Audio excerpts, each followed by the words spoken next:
It would be quite the story, though. If Realz wins here, that means he's undefeated in the whole tournament with his rogue deck, dude. That's 9 straight wins with his rogue deck against some of the very best players in the world. And I mean, you talk Savjz, you're like, well, he's undefeated with his rogue deck, but he's playing Savjz now, Yeah. He's chosen to go with rogue here too. Wow. And I'm a little surprised by this because if I had to choose one of these two matchups that had an advantage, I actually would give the advantage to the Miracle deck.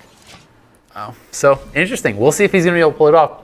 Savjz obviously did think this through. He's not just going to blindly make this choice, and he obviously must be confident. Having already played this matchup, though,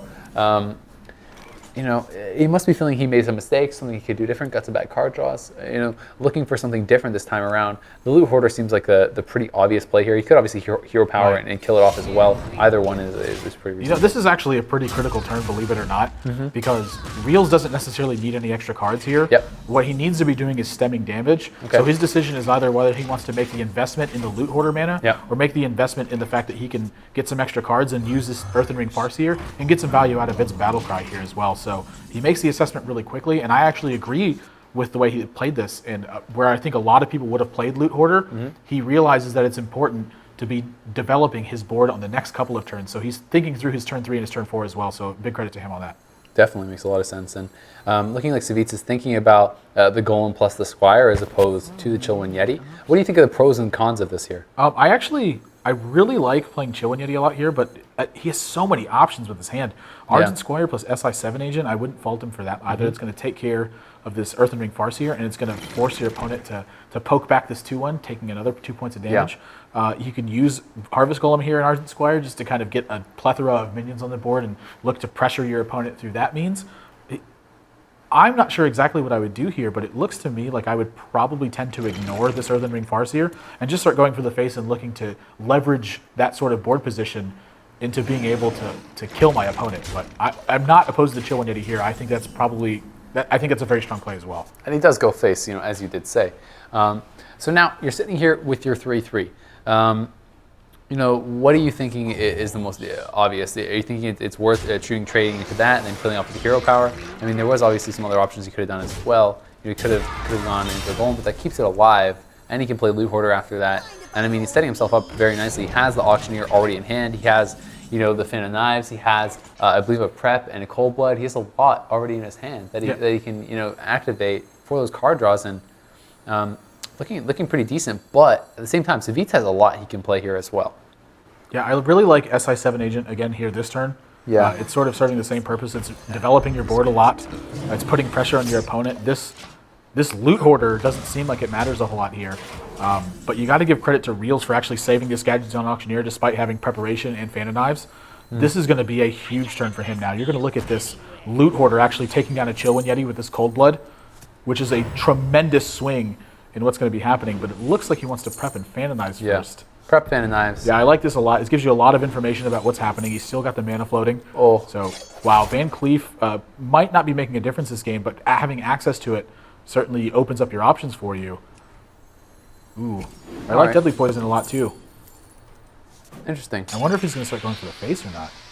He may. I mean, he didn't use the Cold Blood, so he's not going to take out the Yeti. I can't imagine, unless he wants to do a 2-for-1 trade. I mean, he could just do a Loot Hoarder into the SI7 and go face with the dagger. Yeah, I'm actually really surprised that he didn't use Cold Blood on the Loot Hoarder there. And then he uses a charge of this on the... I'm a little confused right now, but I guess he just wants to dig deeper into his deck and again, sort of touch on the point we were speaking of. He wants to find his critical mass and then press his advantage from there. But now suddenly you're finding 8 points of damage on the board for Savjz. Realz is at 17.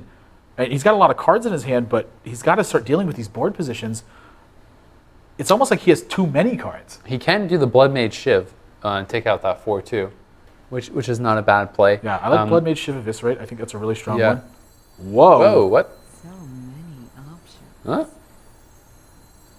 Realz, what you doing there, buddy? I like how we both just stopped commentating because we're both all confused, and we're just like kind of just sitting there waiting to find out what's going to happen. Blunder alert, perhaps. But I think it's going to be the Blood Mage Shiv of this. That makes a lot of sense. But he could go a different way. A lot of plays here. I mean, he's got 10 cards in his hand, and he's only got 6 mana. And he's facing on this 8 points of damage. He's got to make something happen here. Yeah. And he can. It's just a matter of how he chooses to do it. Yeah, of course. There's no question that he can clear this. It's just how he clears this. And I don't think you can really ignore this at this point. I think you have to clear. But yeah, he's really thinking about putting that Van Cleef down. So I don't.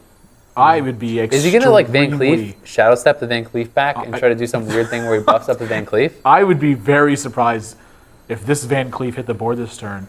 He's really thinking about it, man. Oh, you know what he's actually going to do? do? He's going to eviscerate this. And then is he going to shadow step it back and put it back out? He's going to attack this 4-2. Yeah, that's exactly what he's going to do. Okay.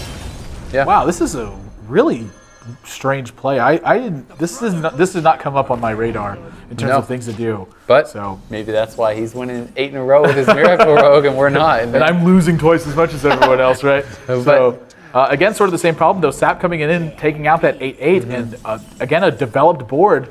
When you're wow, a second Blade Flurry, that could be huge, but he doesn't have his Dagger Poison anymore, which is something that's very critical to this turn. And again, sort of the same problem last turn. You have a lot of cards and a lot of options, but how do you effectively deal with this board? I mean, you can go back to looking at the options we talked about before. You still do have the Blood Mage Shiv, take out the 2-2.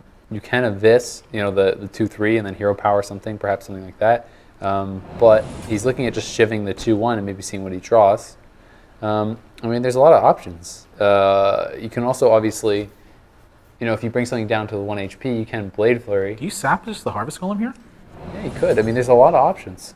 He has double sap. I mean, he could go for it. Yeah, I would hardly call it a waste at this point. Yeah. I mean, I think the Blood Mage Shiv makes a lot of sense. But he could also, okay, what about this? Blood Mage Shiv the Golem, Hero Power the middle one, and then Blade Flurry or Shiv that, and then okay, well now. Yeah, you don't have the mana for that. Yeah, he can't anymore because he shivved. Yeah. You know what, I like this play a lot too. I actually think this is really fun. Worked out very this leaves well. a Harvest Golem on the board, but I'm not sure what kind of a burst he anticipates. But obviously he feels very comfortable. Savjz, meanwhile, this is going to his 3rd card in his hand. Not really any efficient way to use any of these cards. So Black Knight is going to be his choice. Realz down to 11, but again, he's got 2 saps in his hand, so he's going to be able to buy a ton of time on this Black Knight. Yeah. This is a very inefficient play and a very good turn for Realz, I think. I mean, there's the Deadly Poison and the Argus, so that is going to add some damage there. That backstab is actually pretty crucial. Yeah, it is, man. And I mean, there's still the potential to get this huge Van Cleef out again. Yeah, Van Cleef's still potential to be big. He's got to return this Black Knight, though. Yep. And this backstab is going to be drawing a card, killing off this token. It would otherwise be a turn where Realz has nothing else to do. So, gosh, still a lot of cards in his hand. He's only at 11, though. Do you feel comfortable with that life total against Realz? Definitely not. He's dead to something like Leroy and Shadow Step, which he knows his opponent doesn't have. Wow, that Argent Commander. I mean, he has 7 damage then. Or, yeah, 7 damage. This game's coming down to the absolute wire. Bless you.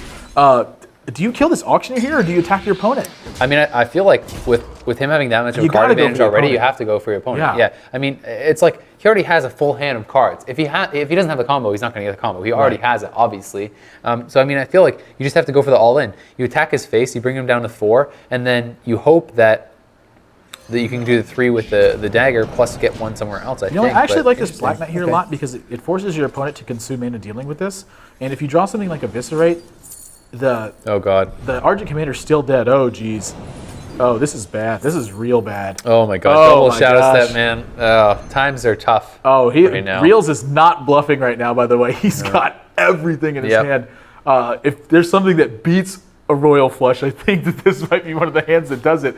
But down to 8 life. Again, he can't feel comfortable. He's dead to a couple of draws from Savjz. He's looking at 5 points of damage, but he doesn't have a way to actually kill his opponent this turn. So he's got to risk taking another turn and going for lethal the following turn. Instead, this game is still... Oh, wow. I'm surprised that Savjz even... Wow, Earthen Ring Farseer is a huge draw.